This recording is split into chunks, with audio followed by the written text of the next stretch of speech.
আমি এরপর যাব যে অফিসে তল্লাশি চলছে তার সামনে, সেখান থেকে রয়েছেন আমাদের অপর প্রতিনিধি সৈকত এবং মোহন ঝা। আমি আগে সৈকতের কাছে যাবো। সৈকত, কতক্ষণ ধরে এই তল্লাশি পর্ব চলছে, কি কি আপডেট এই মুহূর্তে তুমি পাচ্ছ, যদি বিস্তারিত জানাও।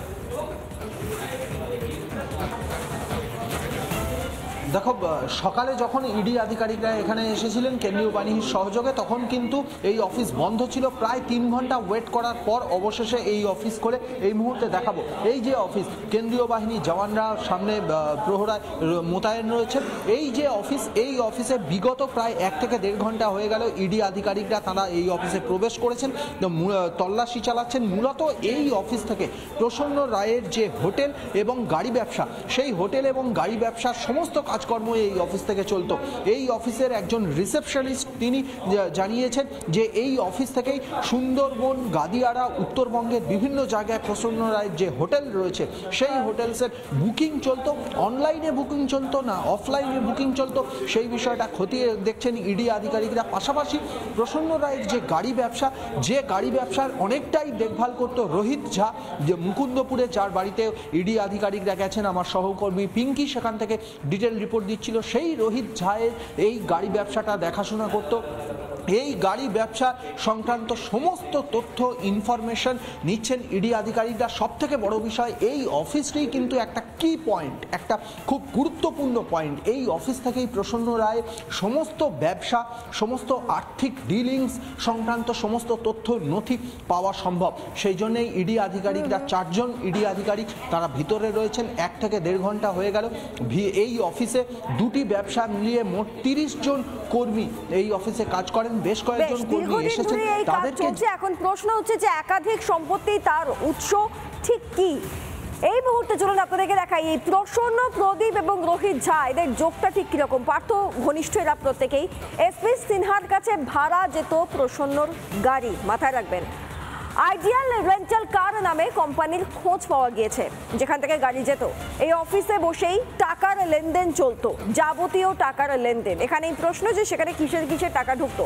প্রসন্ন 2 এজেন্ট প্রদীপ সিং এবং রোহিত ঝা, এই 2 এজেন্ট। শিক্ষক দুর্নীতি মামলার অন্যতম অভিযুক্ত প্রদীপ সিং। প্রদীপের মাধ্যমেই প্রসন্নের সঙ্গে যোগাযোগ হয় রোহিতের। এইভাবেই গোটা চেইন সিস্টেমটা বেড়েছে। চাকরি প্রার্থীদের থেকে টাকা নিত এই প্রদীপ এবং রোহিত। টাকার বিনিময়ে চাকরি দেওয়া হতো, যোগাযোগ করে দেওয়া হতো কার সঙ্গে? প্রসন্নর সঙ্গে। অর্থাৎ পুরোপুরি একটা চেইন সিস্টেমের মাধ্যমে এই গোটা প্রক্রিয়াটা দিনের পর দিন চলেছে। এবার সেখানেই এবার ইডির তল্লাশি। আমাদের একাধিক প্রতিনিধি বিভিন্ন জায়গা থেকে রয়েছেন, 5 জায়গা থেকে 5 প্রতিনিধি রয়েছেন। আমি একবার চলে যাব এবার আনন্দ মোহনের কাছে। মোহন, যে অফিসের সামনে তুমি দাঁড়িয়ে রয়েছো সেখান থেকে একাধিক হোটেল ব্যবসা চলতো বলে আমরা জানতে পারছি। কতদিন ধরে এই ব্যবসা চলছে, আর কি কি তথ্য পাওয়া যাচ্ছে? শিক্ষক নিয়োগ দুর্নীতির টাকা সত্যিই কি এখানে কোনোভাবে ব্যবহৃত হয়েছে?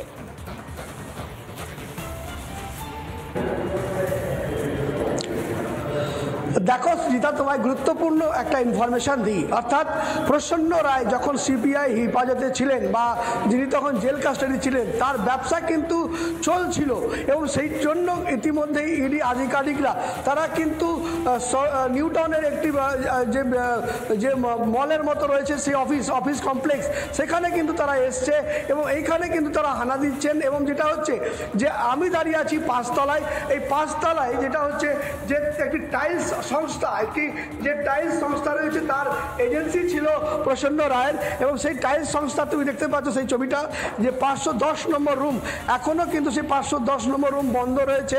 এখনও তিনি এই রুমটি খোলা যায়নি। অর্থাৎ এখানে যারা কর্মচারী রয়েছেন তারা কিন্তু এখনও এখানে আসেননি এবং যার ফলে কিন্তু এই রুমটা এখনও খোলা যায়নি।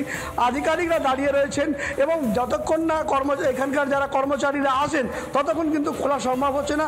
যদিও 4র্থ তলে ইতিমধ্যেই খোলা গিয়েছে, সেখানে তল্লাশি অভিযান শুরু হয়েছে।